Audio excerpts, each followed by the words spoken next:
With me చక్రవర్తి. ఎవరేమనుకున్నా కులమే బలమని నేతలు బలంగా నమ్ముతున్నారు. ఎన్నికలు ఎప్పుడొచ్చినా ఎక్కువ ఓట్లున్న సామాజిక వర్గాలు ఎవరికి అండగా నిలిస్తే వారిదే విజయమని గుర్తు చేస్తున్నారు. ఇందుకోసం కుల సంఘాలను మచ్చిక చేసుకునే ప్రయత్నం చేస్తున్నారు. కుల బలగం లేని నేతలు ఎవరూ లేరు. ఎవరికి వారు తమ సామాజిక వర్గాన్ని మచ్చిక చేసుకోవడంతో పాటు ఇతర సామాజిక వర్గాలకు తామున్నామని భరోసా ఇచ్చే ప్రయత్నం చేస్తున్నారు.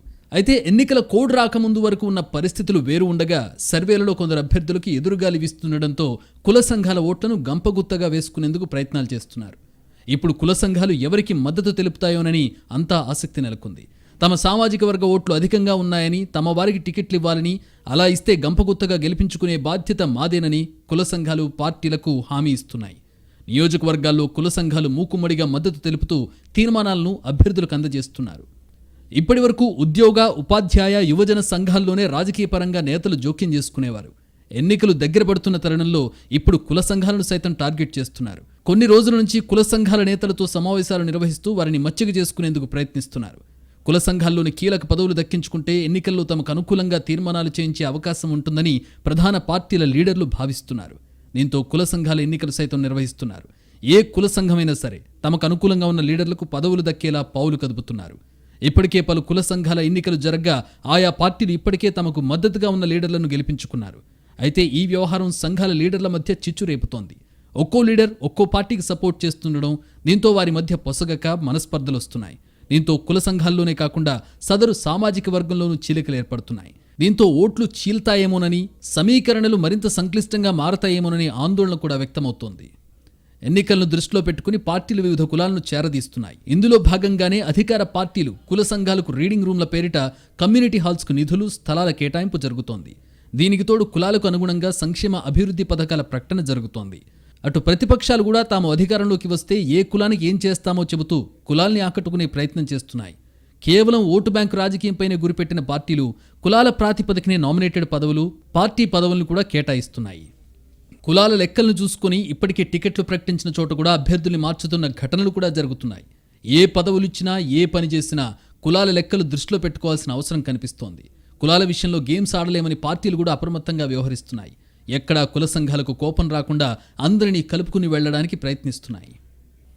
గుణం లేనివాడు కులం గొడుగు పడతాడు, మానవత్వం లేనివాడు మతం ముసుగు వేస్తాడు, పసలేనివాడు ప్రాంతం ఊసెత్తుతాడు, జనులంతా ఒకే కుటుంబం, జగమంతా ఒక నిలయం. మహాకవి జాషువా కొన్ని దశాబ్దాల క్రితం రాసుకున్న ఈ కవిత వర్తమాన సమాజానికి సరిగ్గా సరిపోతుంది.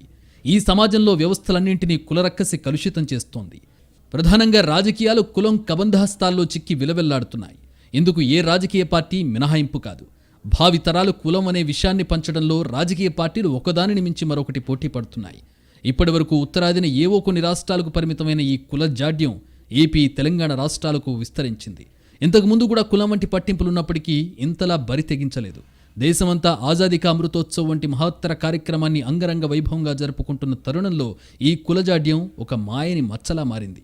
ముఖ్యంగా ఎన్నికలొచ్చినప్పుడు నేతలు కులాల్ని గుర్తు చేసి మరీ చేస్తున్న కుల రాజకీయం ముక్కున వేలేసుకునేలా చేస్తోంది. దేశంలో కొన్ని పార్టీలు కులం ప్రాతిపదికన ఏర్పాటయ్యాయి. కొన్ని పార్టీలు కులం ప్రాతిపదికగా ఏర్పాటు కానప్పటికీ వాటి మనుగడకు అదే ఆలంబనగా నిలుస్తోంది. రాజ్యాంగబద్ధంగా లభించిన రిజర్వేషన్లను మినహాయిస్తే వివిధ పార్టీలు ఎన్నికల్లో టికెట్ల కేటాయింపులో కులం ప్రధాన భూమిక పోషిస్తోంది. అర్ధబలం, అంగబలం, నేర చరిత్ర అనేవి అదనపు అర్హతలు మాత్రమే. అంతేగాని ఇవి ఉన్నాయి గదా అని కులం చూడకుండా టికెట్ ఇచ్చే పరిస్థితి లేదు. కులాభిమానం, కుల ప్రస్తావన తప్పు కాకపోయినప్పటికీ ఆ కారణంగా విద్వేషాలు రగులుకొనే పరిస్థితులు ఉత్పన్నం అయితే అది ఏమాత్రం సమర్థనీయం కాదు. కులాల పేరుతో జరుగుతున్న రాజకీయం ఎన్నికల సమయంలో తారాస్థాయికి చేరుతున్న దుస్థితి కనిపిస్తోంది. గతంలోనూ కులం పేరుతో కొన్ని అవాంఛనీయ సంఘటనలు చోటు చేసుకున్న సందర్భాలు ఉన్నాయి. కానీ ఇప్పుడు అది శృతి మించి రాగాన పడుతోంది. కులం పేరుతో రాజకీయాలు చేయడం సర్వసాధారణంగా మారిపోయింది. మామూలుగా సూక్తులు చెప్పే నేతలు కూడా ఎన్నికల సమయంలో కులాల లెక్కలు వేయాల్సిన పరిస్థితి. టికెట్లు ప్రకటించే సమయంలో కుల సంఘాలు ప్రధాన పార్టీలు హెచ్చరించడం, తమ వర్గానికి ఎక్కువ టికెట్లు ఇవ్వకపోతే ఓడిస్తామని బ్లాక్మెయిల్ చేయడం ఎప్పుడూ జరిగేతంతే.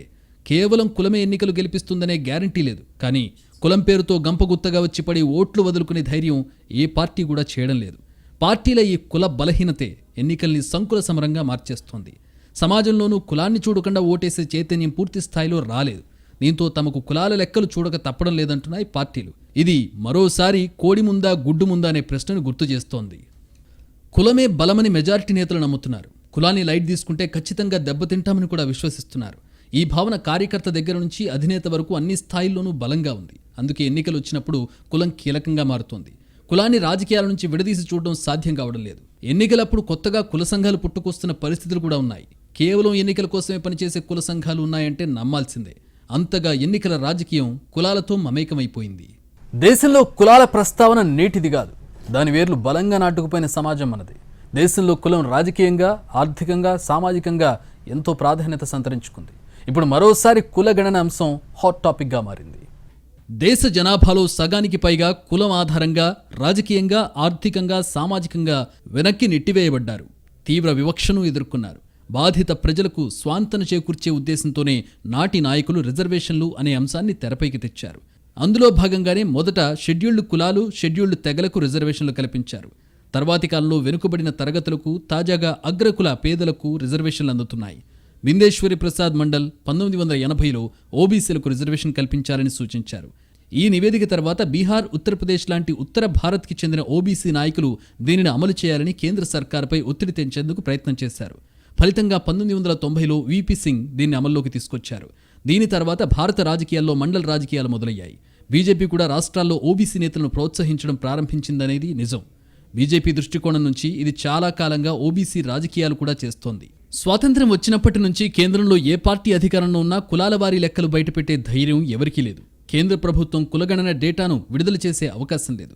కానీ బీజేపీ పలు రాష్ట్రాల్లో దాన్ని వ్యతిరేకించదు. అక్టోబర్ 2న బీహార్లో కులగణన నివేదిక విడుదలైంది. ప్రతిపక్షాల కోణంలో చూస్తే ఇది బీజేపీకి వ్యతిరేకంగా మాస్టర్ స్ట్రోక్. ఈ రోజు విపక్షాలు మండల్ 2.0 అంటూ బీజేపీకి సవాల్ విసురుతున్నాయి. 2014 తర్వాత బీజేపీ చేసిన సోషల్ ఇంజనీరింగ్కు 2 ముఖ్యమైన పనులు చేసింది. ఒకటి, నరేంద్ర మోదీ స్వయంగా ఓబీసీ అయితే, రెండోది రాష్ట్రాల్లోని ఆధిపత్య ఓబీసీలకు వ్యతిరేకంగా బీజేపీ ఓబీసీలనే పోలరైజ్ చేసింది. ఓబీసీ వర్గాల్లో బీజేపీకి ఆదరణ వేగంగా పెరిగిందని ప్రతిపక్షాలకు బాగా అర్థమైంది. 2024లో లోక్సభ ఎన్నికల్లో బీజేపీకి మెజారిటీ వస్తే మళ్లీ అధికారంలోకి కాంగ్రెస్ పార్టీ రావడం కష్టమే. సిఎస్డిఎస్ డేటాను కూడా పరిశీలిస్తే 2009లో బీజేపీకి 22% ఓబీసీ ఓట్లు వచ్చినట్లు తెలుస్తోంది. అదే సమయంలో జాతీయ రాజకీయాల్లో నరేంద్ర మోదీ ఎదుగుదల తర్వాత ఈ సంఖ్య 2019లో 44%కి చేరుకుంది. అయితే ఈ కాలంలో ప్రాంతీయ పార్టీల ఓబీసీ ఓట్ల శాతం 42% నుంచి 27%కి తగ్గింది.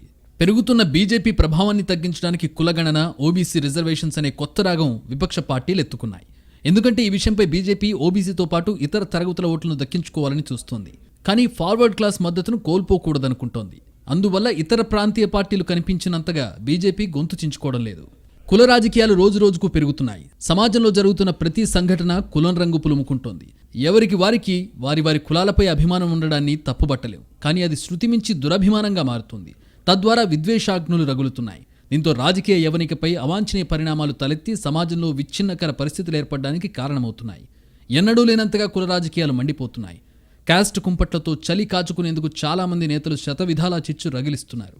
తమ కుల ఓట్లను తిరిగి పొందేందుకో, లేదంటే ఒక కులాన్ని రెచ్చగొట్టి మరో కులానికి దగ్గరయ్యేందుకో మాటల మంటలు రాజేస్తున్నారు. నిజాయితీగా ప్రజల జీవితాలు బాగు చేయడానికి, వారి జీవన ప్రమాణాలు మెరుగుపరచడానికి ఇదిగో ఇలాంటి పథకాలు తెస్తాం, అలాంటి కార్యక్రమాలు చేస్తామన్న హామీలను చెప్పడం లేదు. కులాల భావోద్వేగాలను అస్త్రాలుగా సంధిస్తున్నారు. ఓటు బ్యాంక్ పాలిటిక్స్ కోసం ఎంతకైనా తెగిస్తున్నారు. కుల సమీకరణలు, పోలరైజేషన్స్ కోసం పార్టీలు పాకులాడుతున్నాయన్న విమర్శలు పెరుగుతున్నాయి.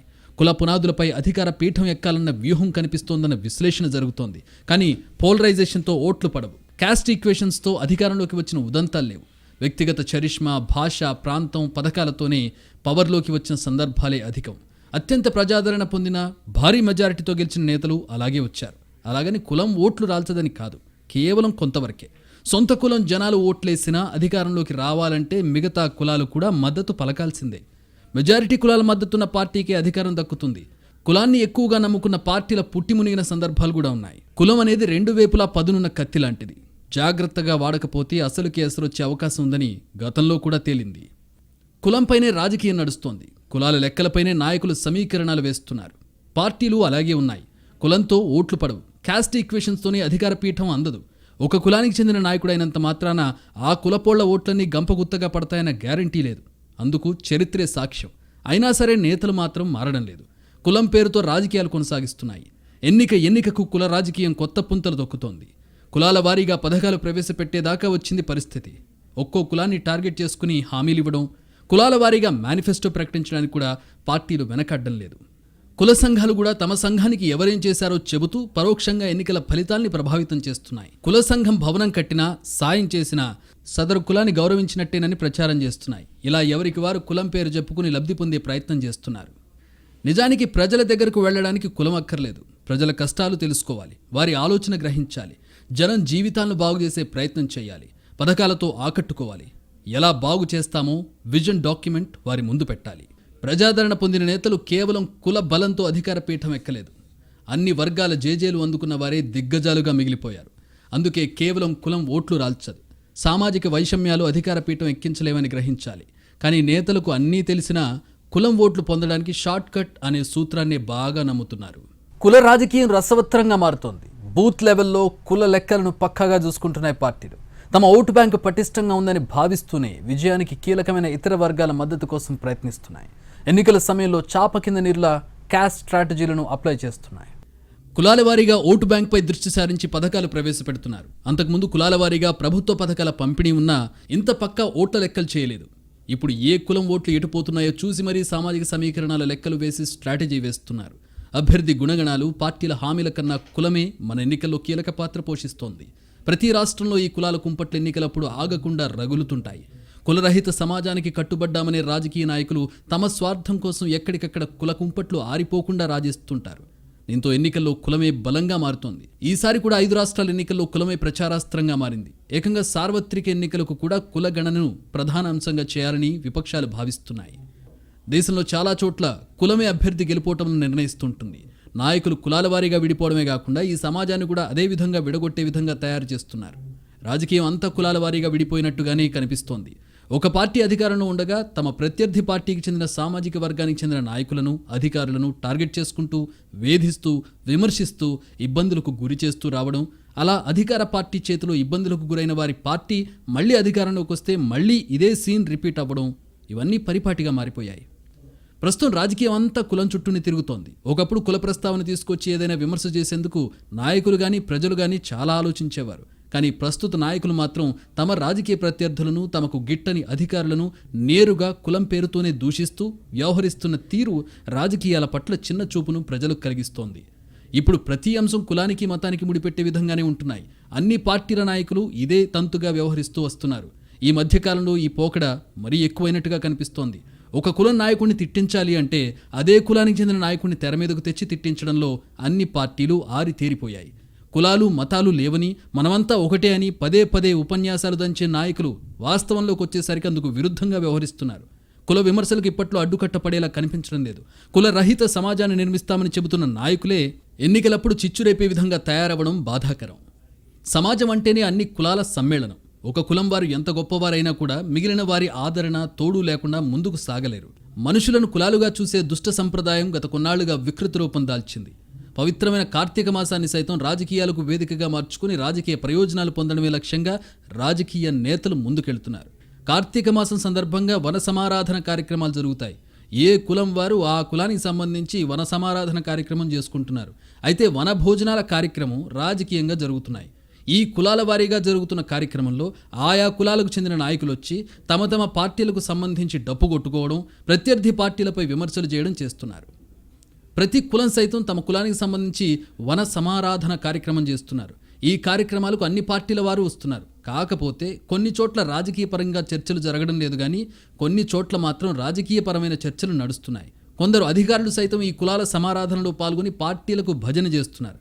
వన సమారాధన కార్యక్రమాల్లో కుల రాజకీయాలు నడుస్తున్నాయి. తెలంగాణలో ఇంత కుల రాజకీయం ఉండదు అనే అభిప్రాయం ఉండేది. కానీ కొంతకాలంగా ఈ అభిప్రాయం చెరిగిపోతోంది. ఈ ఎన్నికల నాటికి రాష్ట్రంలో రాజకీయం అంతా కులాల చుట్టూ తిరిగే పరిస్థితి వచ్చేసింది. అన్ని ప్రధాన పార్టీలు కులాలనే టార్గెట్ చేస్తున్నాయి. సీట్ల కేటాయింపులో సామాజిక వర్గాల వారీగా లెక్కలు వేసుకున్న పార్టీలు చేరికలు, ప్రచారంలోనూ అదే వ్యూహాన్ని అనుసరిస్తున్నాయి. ప్రతి వర్గానికి చెందిన ఓటర్లకు దగ్గరయ్యేందుకు ఆత్మీయ సమ్మేళనాలు ఏర్పాటు చేస్తున్నాయి. ఆయా కుల సంఘాల లీడర్లతో ప్రత్యేకంగా సమావేశం అవుతున్నాయి. ఎడాపెడా హామీలు గుప్పిస్తున్నాయి. తాము ఫలానా సామాజిక వర్గం పక్షమేనని, తమ పార్టీలో ఆయా వర్గాలకు పెద్దపీట వేశామని చెప్పుకుంటున్నాయి. స్థానికంగా ఉండే పరిస్థితులకు అనుగుణంగా లెక్కలు వేసుకుని ముందుకు వెళుతున్నాయి. అన్ని పార్టీలు కులం విషయంలో ఒకేలా ఉన్నాయి. డబ్బు తర్వాత ఎన్నికల్లో కులమే కీలకంగా మారిపోయింది. కులాల సమావేశాలు వరుసగా నిర్వహిస్తున్న పార్టీలు కులమే అన్నిటికీ మూలం అనేలా వ్యవహరిస్తున్నాయి. నియోజకవర్గంలో ఆయా కులాలకు ఎన్ని ఓట్లు ఉన్నాయనే అంశం ఆధారంగా టికెట్లు ఇచ్చిన పార్టీలు కులాల జనాభా ఎక్కువగా లేకున్నా ప్రభావితం చేసే శక్తి ఉన్న కులాలకు కూడా ప్రాధాన్యతనిచ్చాయి. జనాభా పరంగా ఎక్కువ సంఖ్యలో ఉన్న కులాల వైపు తెలంగాణలోని రాజకీయ పార్టీలు చూస్తున్నాయి. అయితే ఎన్నికలను దృష్టిలో పెట్టుకుని, పార్టీ రాజకీయ సమీకరణను దృష్టిలో పెట్టుకుని ఆయా వర్గాలను, ప్రజలను ఆకర్షించే పనిలో ఉన్నాయి. ఆయా సామాజిక వర్గాలకు చెందిన నాయకులను తమ పార్టీలో చేర్చుకోవడం ద్వారా ఓట్లు పొందాలని పార్టీలు భావిస్తున్నాయి. తెలంగాణలో మొదటిసారి కుల సమీకరణల చుట్టూ రాజకీయం పరిభ్రమిస్తోంది. సామాజిక వర్గాల ఓట్ల బలం చూపించి నేతలు సీట్లు డిమాండ్ చేస్తున్నారు.